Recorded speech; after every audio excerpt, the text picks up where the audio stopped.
शादीशुदा लोगों को एक बड़ी सीख देने वाली कहानी। पत्नी ने न जाने क्या किया था कि पति ने उसे एक के बाद एक कई थप्पड़ जड़ दिए।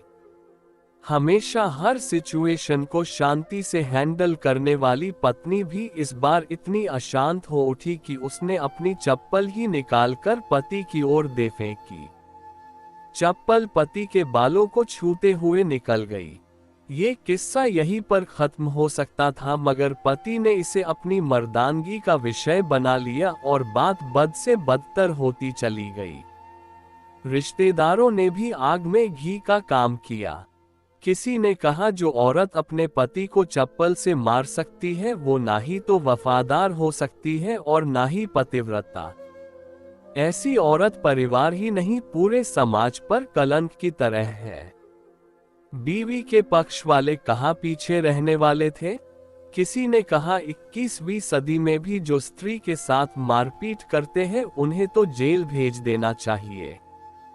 तो कोई कहता जरूर उसको कोई और पसंद आ गई होगी इसलिए अब पत्नी से मारपीट करने लगा है। बात कोर्ट तक पहुंच गई। दोनों पक्षों ने एक दूसरे के खिलाफ केस फाइल कर दिया। पति ने चरित्रहीन होने का तो पत्नी ने दहेज और शारीरिक उत्पीड़न का आरोप लगाया। 2 वर्षों से अधिक समय के लिए केस चला था। इन 2 वर्षों के दौरान दोनों पति पत्नी अलग अलग रहे थे। इन 2 वर्षों के दौरान दोनों पक्षों के समर्थकों की संख्या कम हो गई थी। पहले जहां दोनों पक्षों में समर्थकों का समूह होता था, अब गिने चुने लोग रह गए थे। पति और पत्नी दोनों की आर्थिक स्थिति भी इस समय के दौरान नीचे गिर चुकी थी। जिन्हें वो अपना शुभचिंतक समझ रहे थे, पैसों की बात आते ही उन्होंने भी अपना पलड़ा झाड़ लिया था। अगर कोई देने को राजी भी हुआ तो मोटे ब्याज की शर्त पर। आखिरकार वही हुआ जो सब चाहते थे, डाइवोर्स। हर कोई खुश था, दोनों पक्षों के रिश्तेदार, उनके माता पिता और दोनों के वकील। लेकिन 5 साल की सुखद शादी और एक सुंदर बेटी होने के बाद मिले इस डाइवोर्स से पत्नी मूक थी और पति शांत।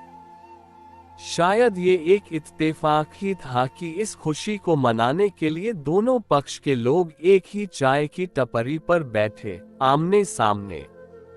इत्तेफाक इसलिए क्योंकि ज्यादातर लोग जो एक दूसरे के विरोध पक्ष को सपोर्ट कर रहे थे वे एक दूसरे को अच्छे से जानते भी नहीं थे। पति पत्नी भी इन सभी से दूर एक दूसरे के सामने मेज पर बैठे। पत्नी ने पति से कहा, अब तो खुश होगे ना, तुम्हारे मन की जो हुई है मुबारक हो, तुम भी तो आज जीत गई हो। मुझसे तलाक तो तुम्हें भी मिल गया है। Congratulations to you too. पति ने कहा, तलाक को तुम जीत का प्रतीक समझते हो? पत्नी ने पूछा। पति चुप रहा। थोड़ी देर की शांति के बाद पति ने कहा, मुझे तुम्हें 5 लाख रुपए अभी और हर महीने 8,000 देने का आदेश है। अभी मेरे पास पैसे नहीं है इसलिए हमारा मतलब मेरा जो सिटी में फ्लैट है उसे तुम्हारे नाम कर देता हूँ। पत्नी बोली, लेकिन उस फ्लैट की कीमत तो 18 लाख की है।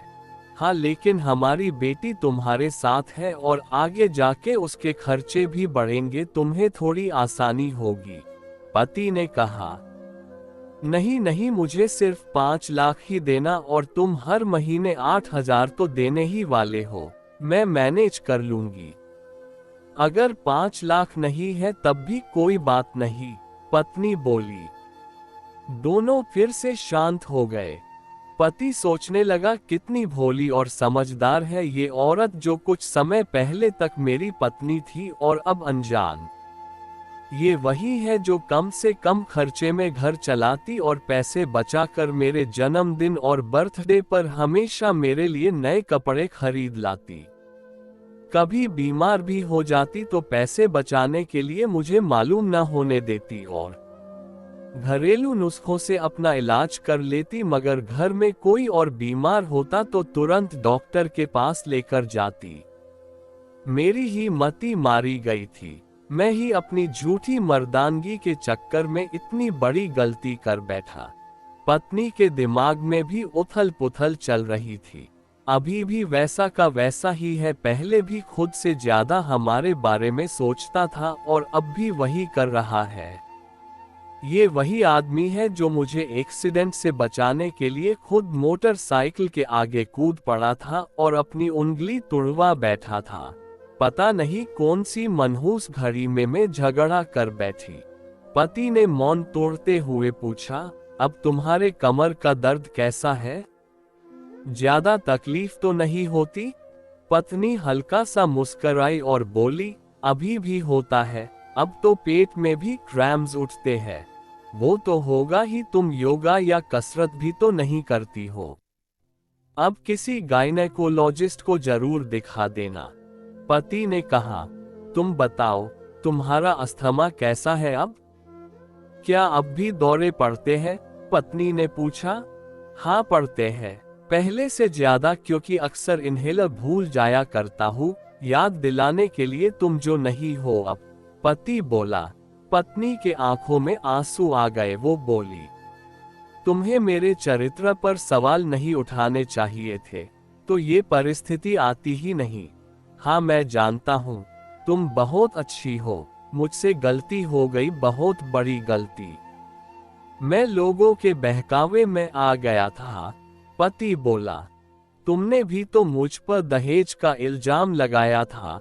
वो बोला, गलत था और इस बात का मुझे भी पछतावा हुआ। पत्नी ने कहा। पति कुछ कहना चाह रहा था लेकिन हिचकिचा रहा था। पत्नी ने पूछा, कुछ कहना चाहते हो? वो बोला, क्या सब पहले जैसा नहीं हो सकता? क्या मतलब? पत्नी बोली, मतलब कि हम फिर से पहले की तरह पति पत्नी बनकर, सच्चे दोस्त बनकर नहीं रह सकते? पति बोला, पर ये डाइवोर्स के पेपर दिखाते हुए पत्नी ने कहा, फाड़ देते हैं। पति ने अपने पास रखे डाइवोर्स के पेपर फाड़ते हुए कहा। पत्नी ने भी अपने पास रखे पेपर फाड़ दिए। सभी हैरान थे, वकील, रिश्तेदार और माँ बाप। पति पत्नी दोनों एक दूसरे के हाथ में हाथ पकड़े अपने घर की तरफ चले गए। दोस्तों, ये कहानी उन हर पति पत्नी के लिए बड़ी सीख है जो छोटी छोटी बातों पर लड़ते हैं और इन झगड़ों को बड़ा बना के अलग होने का डिसीजन लेते हैं। प्यार और झगड़ा तो एक सिक्के के दो पहलुओं की तरह है, दोनों को स्वीकार करना होगा, तभी ये पवित्र रिश्ता उसकी मंजिल तक पहुंच पाएगा। कहानी अच्छी लगे तो कमेंट, शेयर, सब्सक्राइब और लाइक करें। धन्यवाद।